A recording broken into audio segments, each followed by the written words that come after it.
first of all, this is a talk on marketing, all right? I'm a marketing guy. I'm not a really cool advertising type, okay? I'm wearing a suit, so I suppose I'm the gray one, numbnuts. But, so the talk today is going to be the biggest problem in marketing, all right? But before I go into that, I thought I would just very briefly tell you all who I am, for those of you who don't know me. So, my name is JP Hanson, and unlike, well, probably everyone here, I'm both a marketer and a lawyer, which usually puts me on par with the devil in most people's eyes.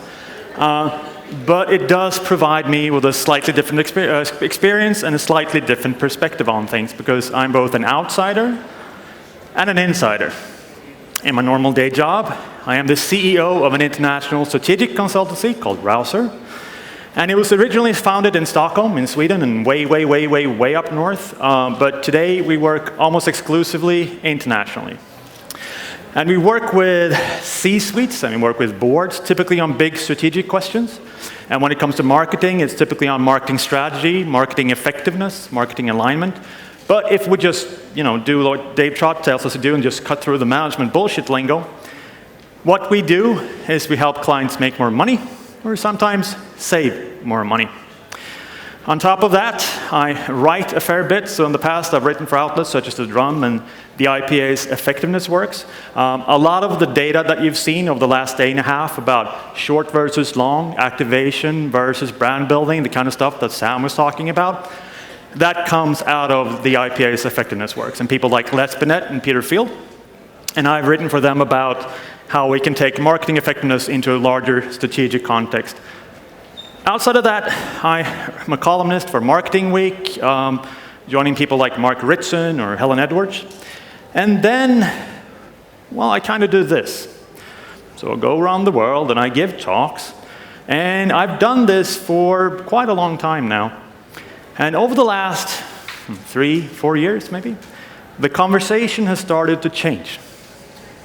And I'm hearing the same message being repeated everywhere. Not necessarily here. This is a supremely high-quality conference, mind you. The other speakers have been absolutely outstanding.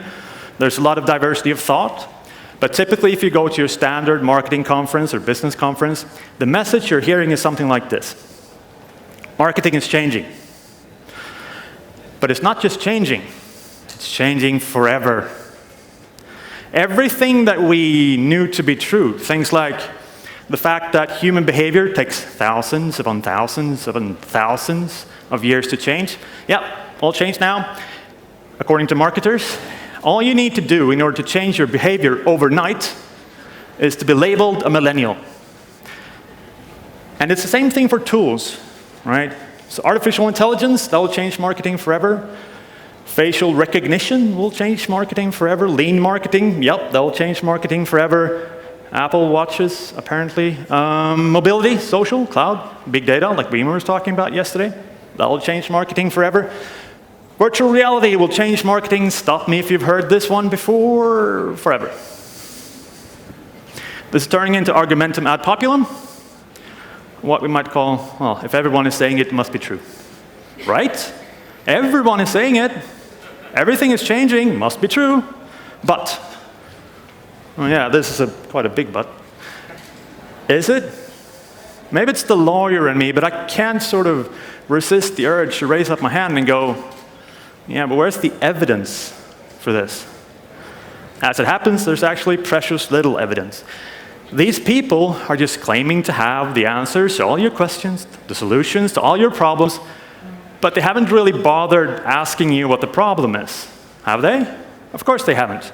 They just go, the solution, the answer to all your problems is virtual reality. Seems a bit unlikely. I'm not sure if you knew this, but we actually had virtual reality in the 1930s. No, we did. It was used to train pilots for the Second World War.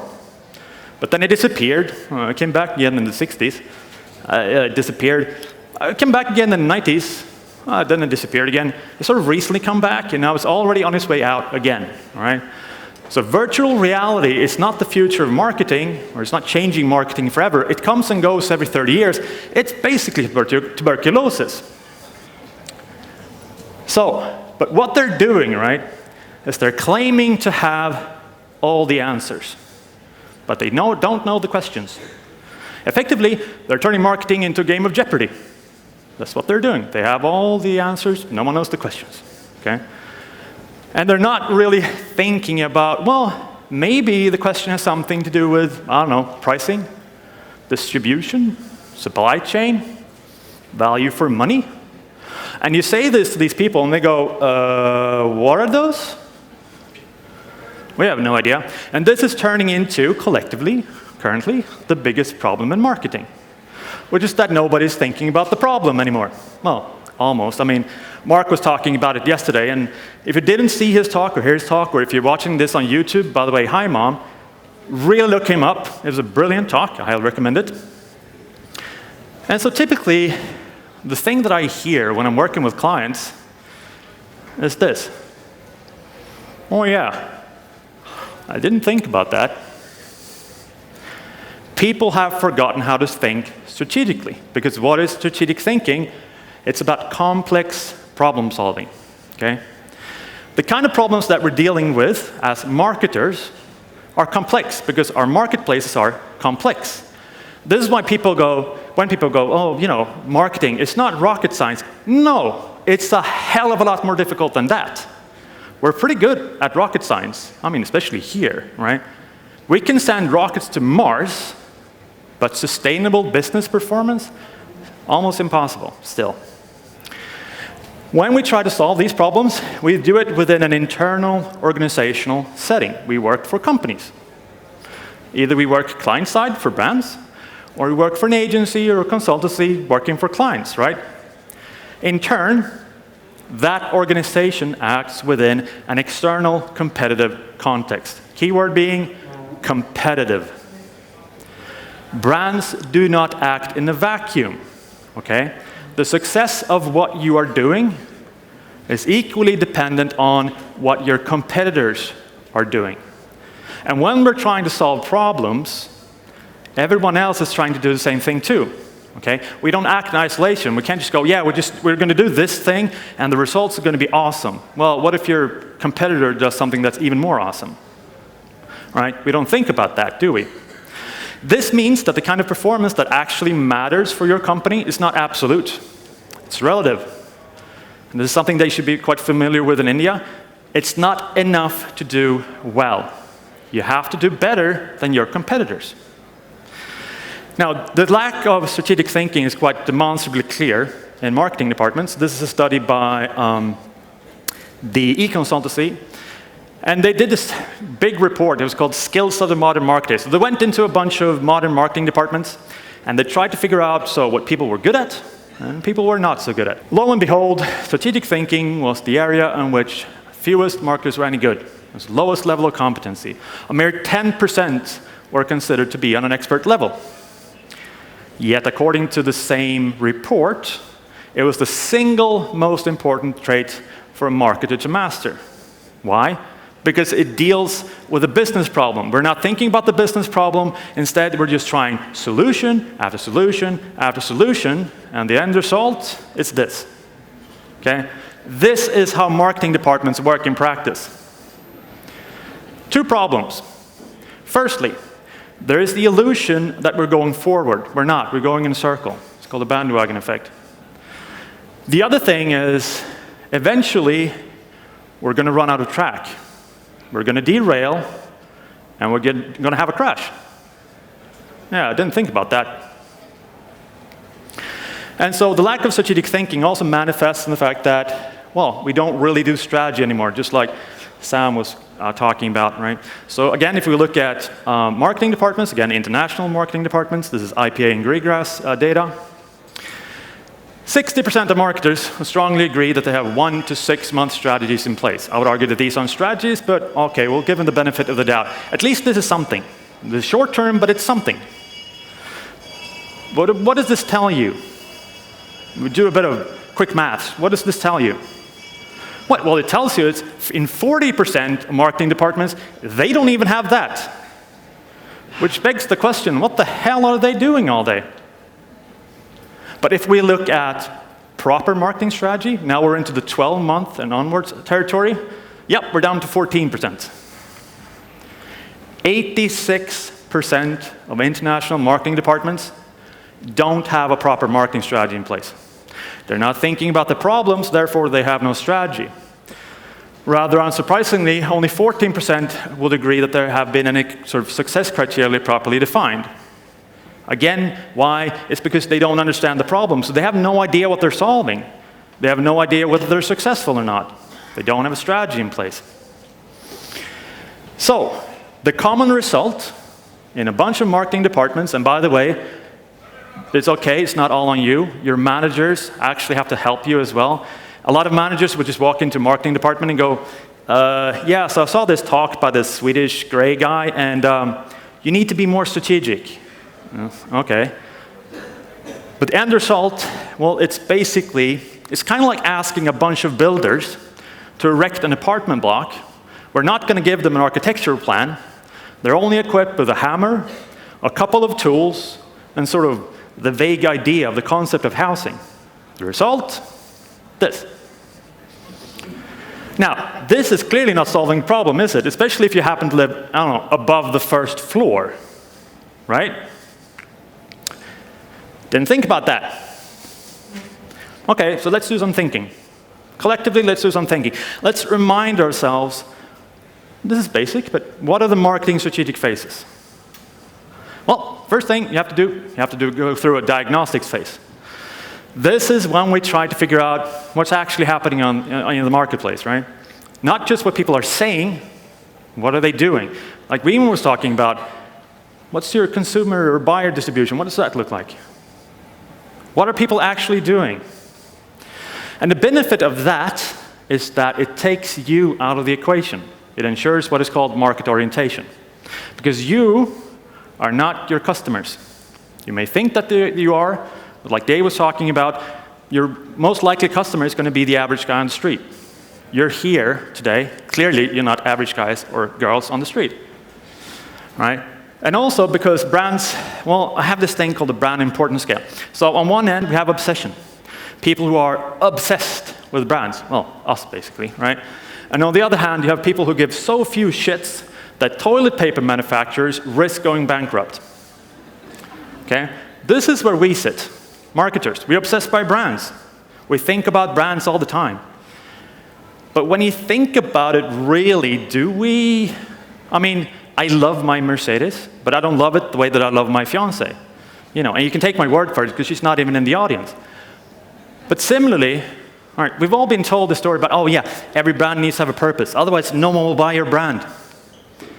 Show of hands, how many here can mention or know or say all the purposes of all the brands in their fridge?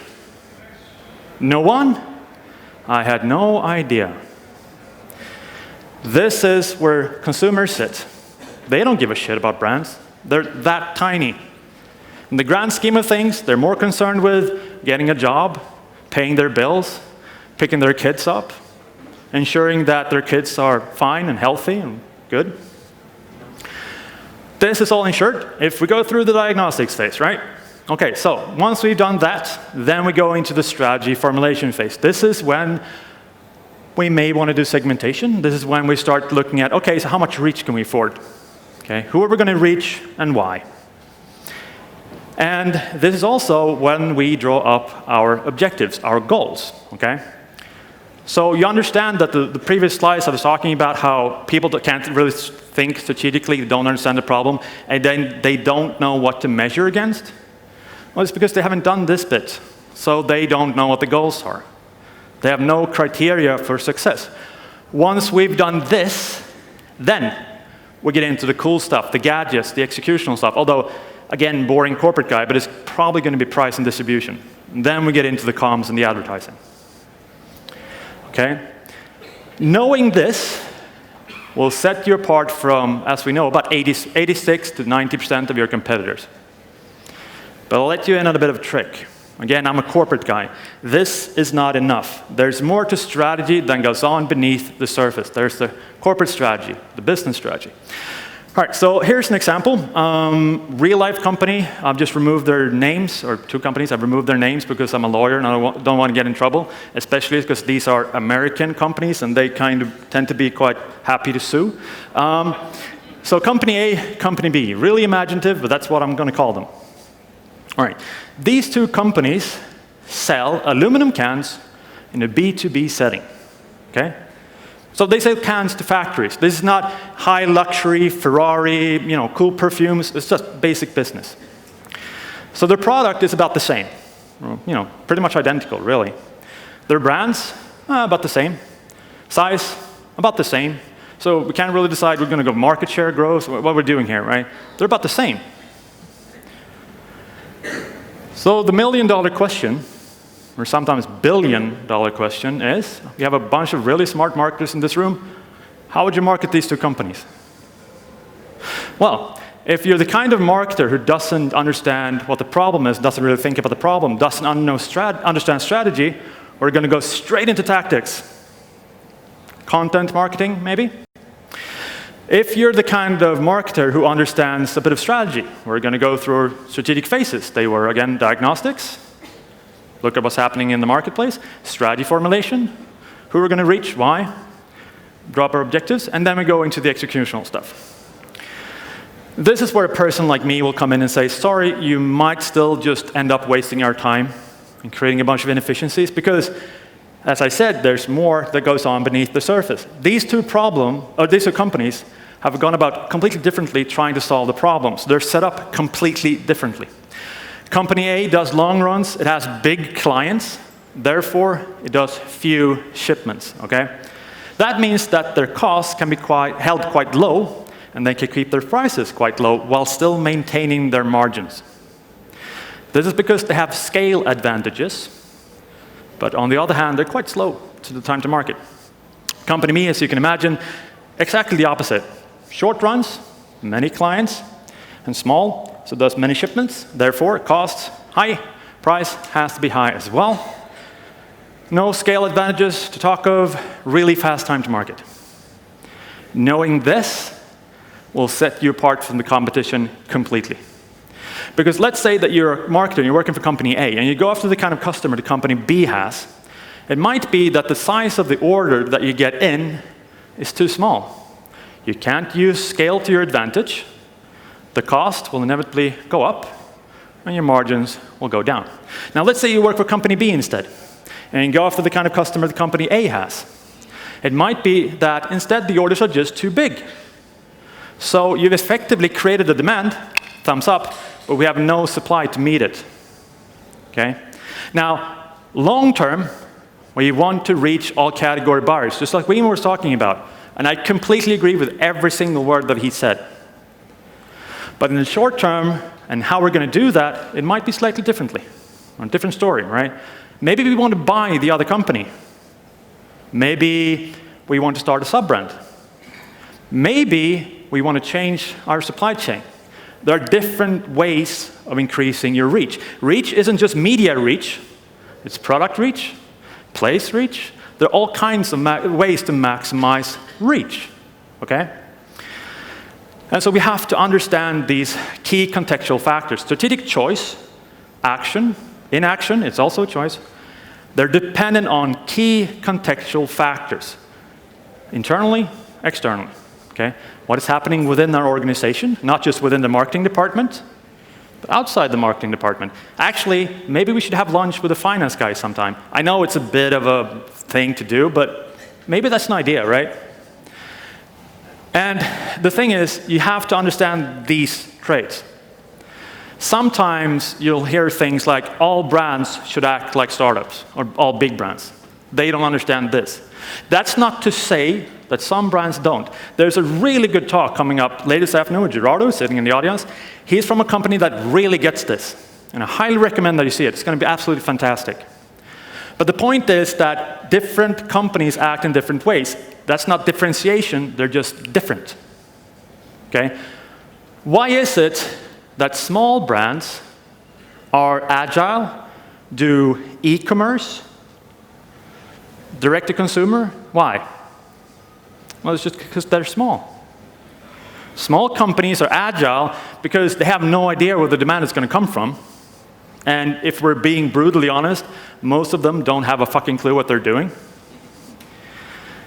But they work with direct-to-consumer sales and e-commerce because they don't have the supply to be able to handle the kind of demand that a big retailer would put on them. It's out of necessity. If you want to get really nerdy about it, I know Ferris is going to like this one. If we go into game theory, there's something called the Colonel Blotto game. Very sort of easily explained, it means that when you're facing an opponent who's stronger than you are, you can't compete on their terms. You have to change the game. That's also why small companies are agile. One of the things that you can learn from these kinds of companies. It's the David versus Goliath example. Okay? He had to change the game in order to win. This is why if you're working for a big brand, you might want to employ a cover strategy, but I won't want to go into that because we're talking business strategy. But again, you need to learn what they're doing. You can sort of adapt. Again, go see the next talk. Only when the problem has been accurately defined, we understand what the problem is, what kind of business problem are we trying to solve here, and contextually understood, that is, not just in the market department, the marketing department, but within the company, in the marketplace, then we can judge the merits of a proposed solution. We can start measuring, okay, are we solving the problem or not? If we don't understand the problem, how the hell are we going to know if we're solving it or not, right? For example, it helps us with campaign evaluation. So this is client data, FMCG company, ran a digital video campaign. I'm sure many of you have done it. And so impressions, they ran on YouTube and Facebook. 2.1 million impressions, roughly, on YouTube. 5.3-ish Facebook. Now, if you're the kind of marketer who doesn't know what the problem is, you're going to see this and go, holy shit, this is amazing, right? And you're going to run to the CMO's office and go knock on the door real quick and go, what? We ran this campaign and we got 2-point-something million on YouTube and 5-point-something on Facebook. Wow. Right. How many of these were actually valid and viewable? I didn't think about that. So you have to go back to your office, a bit dejected, you sit down, right? You do some number crunching. Valid and viewable impressions. YouTube, 1.8 million. Really good still. Facebook, shit. 133,000. Go back to the CMO's office. Yeah. I got good news and I got bad news. You know, not everyone saw Roy's talk yesterday, so that joke probably won't work. All right, well, anyway, so we did this thing, and yeah, so it was 1.8 million on YouTube and 133,000 on Facebook. Cool, but you know, it's a digital video campaign. We may want to know, how many people actually heard what we said, how many people actually completed the thing.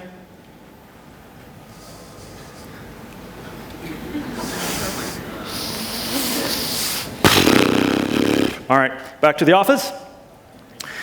Let's look at it. Audible completed impressions. Shit. 237,000 for YouTube. Facebook, 35,000. That's 11.4% on YouTube, 0.6% on Facebook. Now, unless the problem you're trying to solve is, holy shit, we have way too much money, this is not solving it, okay? But remember what I said.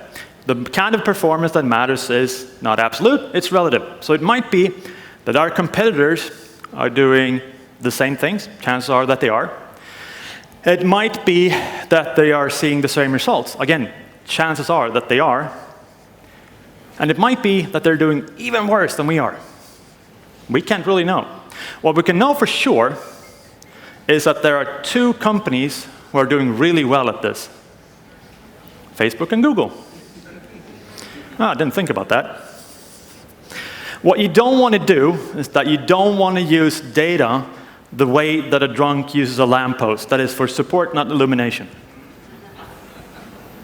What you're looking to do is when you're doing tracking data, whatever it might be, is you're trying to understand, are we solving the problem or not? Shit, that means we actually have to think about the problem. You're not trying to get data just to look good. You're trying to solve a problem that will make you look really good. Okay? But also, it helps us evaluate decisions. Anything you want, you can evaluate once you've understood the problem. For example, relative to the problem, we can define, what's the strategic context? Business strategy, marketing strategy?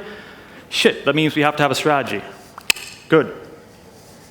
2, what key information was available? What did we know about the problem, about the market, about our company, the capabilities, casual ambiguity? Again, we need to understand the problem to be able to understand what the key information was. What was the circle of competence? In other words, the kind of people who did this or trying to solve the problem, were they trained marketers? Was it the janitor? Was it the CEO, which usually is on par with the janitor? I didn't say that. You have to understand this. Was it the guy who saw the impressions and thought, holy shit, this is amazing? Or was it the CMO who thought, yeah, maybe this isn't solving our problem? In fact, were there multiple people involved in this decision? Remember what I said about strategic thinking. It deals with complex problems. Complex problems are multifaceted. They have many angles. Okay? This means if you ever need a business case for diversity, this is it. You need as many angles as possible to solve these kinds of complex problems. The more angles, the better. Which is why, and this might sound controversial, I hope not, but at least 50% when you're making big strategic decisions have to be women. And it's not to do with the fact that they have to have the same kind of MBA qualifications as everyone else. If everyone has the same training, if everyone has the same titles, they're pretty much all the same. And I'll let you in on a little secret that very few people have spotted. Strategy is about winning. If you know what all your competitors are thinking because they all have the same business model or they all have the same strategies, they all have the same training, they're all coming from the same schools, guess what? They're predictable. We can outmaneuver them. If we can create diversity, if we can get multiple people involved in their decisions, we can identify potential bias traps. And anyone who knows me, and there's a big collective sigh on this side of the audience where all the other speakers are, I bang on about this all the time. Okay? Halo effects are by far the most common bias trap in business evaluation or marketing evaluation. Now I'll explain what they are. So basically, we judge people by their appearance. When I went on stage, I said, I'm the gray one. And I'm not. I'm wearing a gray suit, shirt. You all made up all kinds of conclusions about me. Holy crap, that guy's white, for example. But then you judge me accordingly. You have confirmation biases that kick in. And in practice, I'll give you an example. So, you know there's a show called The Voice. You have it in India, right? Yeah, you know it. Right. So that entire show is designed to avoid halo effects. Because what happens in a normal kind of talent show? Well, someone come on, and they go, holy shit, that girl is really pretty. She must be really good at singing too, because that's what you think subconsciously. And you're going to judge her based on that. So you're going to be more favorable to her. Right. So what do The Voice, what do they do? Well, they have the judges sit with their backs to the contestants. So someone will come on, they will sing really nicely, the judge will press the button, the chair will turn, and the reaction is this. Oh my God, I had no idea that ugly people were talented. You've just essentially taken one halo effect and you've replaced it with another one, okay?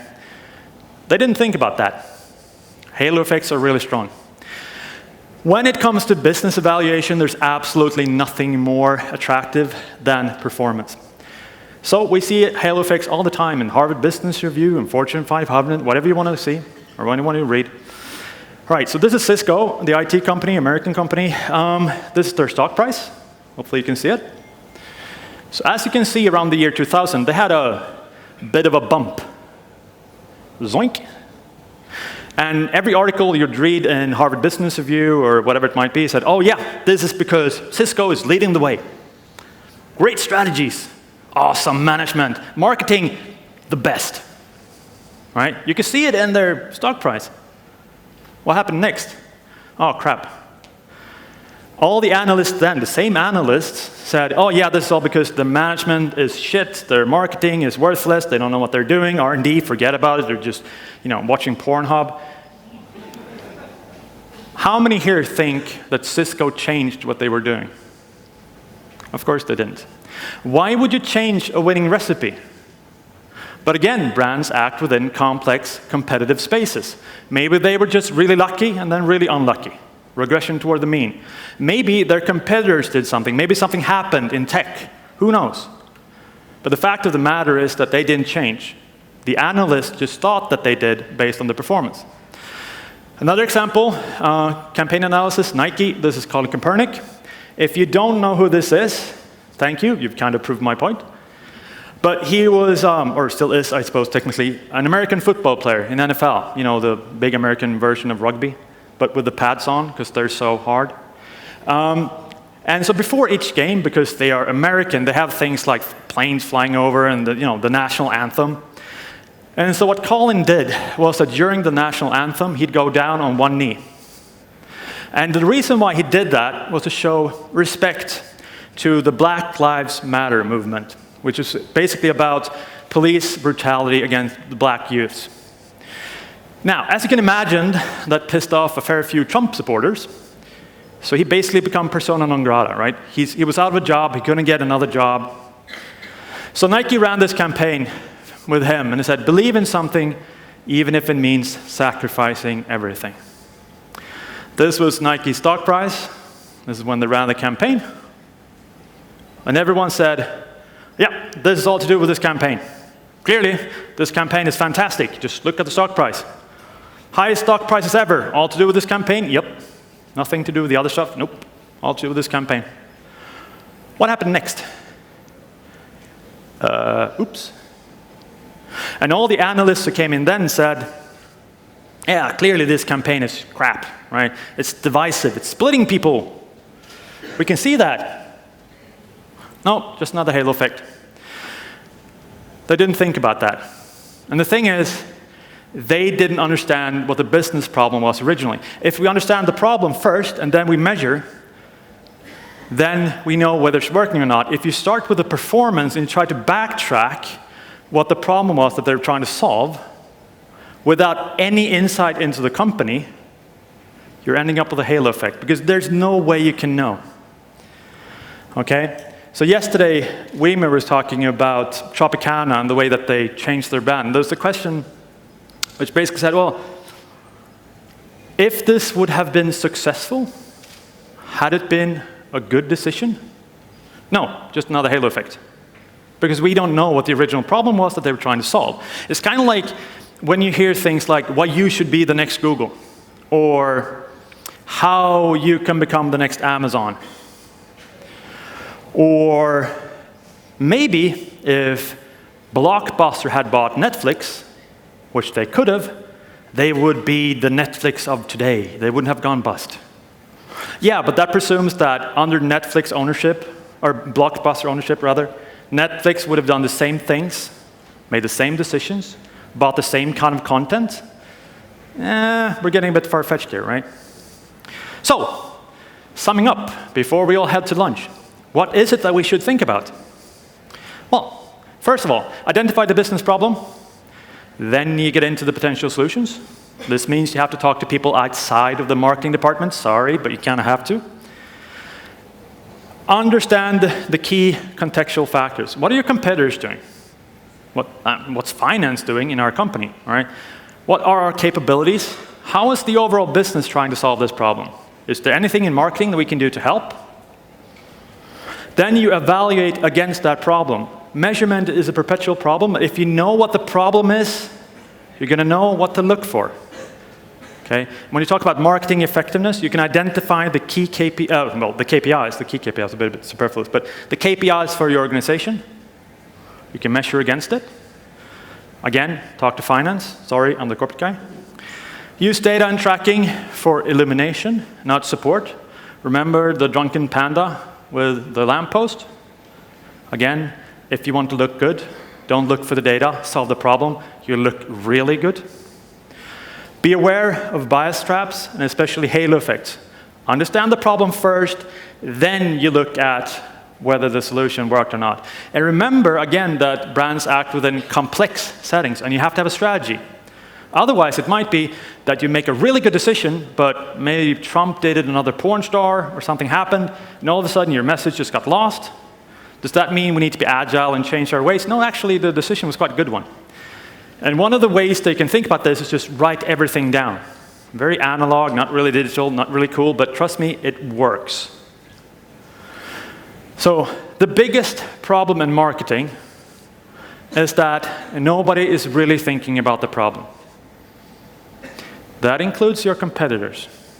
So there is an opportunity here.